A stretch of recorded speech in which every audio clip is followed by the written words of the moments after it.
Hello hello guys, मी mushroom भाजी बनवत आहे. त्याच्यामध्ये जिरा टाकली आहे. चांगलं तेल गरम झालं आहे आणि लसूण, कांदा, कढीपत्ता वगैरे सगळं चांगलं लाल भाजून घ्यायचं आहे. हे बघा, चांगलं लाल फ्राय होत आहे. त्याच्यात टाकलं कांदा टाकल्यानंतर अद्रक टाकलं. चांगलं सगळं कांदा टाकून घ्या तेलामध्ये आणि चांगलं लाल भाजून घ्या. त्याच्यात टाकली आहे कांदा, मिरची, अद्रक, कढीपत्ता. हे आहे मशरूम. त्याला चांगली बारीक कापली आहे मशरूम आणि मस्त मशरूम भाजी हे टाकली आहे. आता टमाटा त्याच्यात चांगलं लाल भाजून घ्यायचं आहे.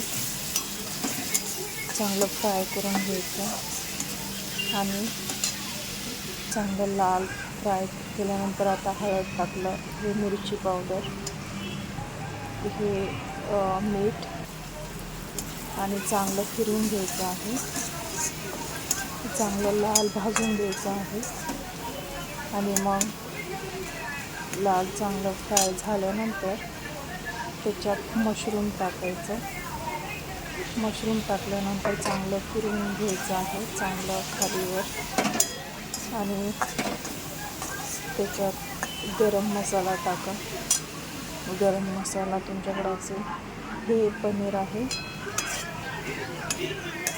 पनीरला चांगलं बारीक करून घ्या. त्याच्यात पनीर भुर्जी टाईप असं होईल. तर हे बघा, मी चांगली पनीरला बारीक करत आहे. बारीक केल्यानंतर मशरूममध्ये टाकायचं. त्याला चांगलं फिरून घ्यायचं खालीवर. हे बघा, पनीर आणि मशरूम चांगलं मिक्स करून घ्यायचं. मिक्स केल्यानंतर त्याला वरतून हे गरम मसाला टाकून घ्यायचा, जेवढा आपल्याला पाहिजे तेवढं टेस्टसाठी.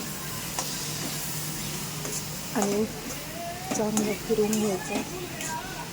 फिरवल्यानंतर वाफेवर ठेवा. त्याच्यावर काहीतरी ताट वगैरे झाका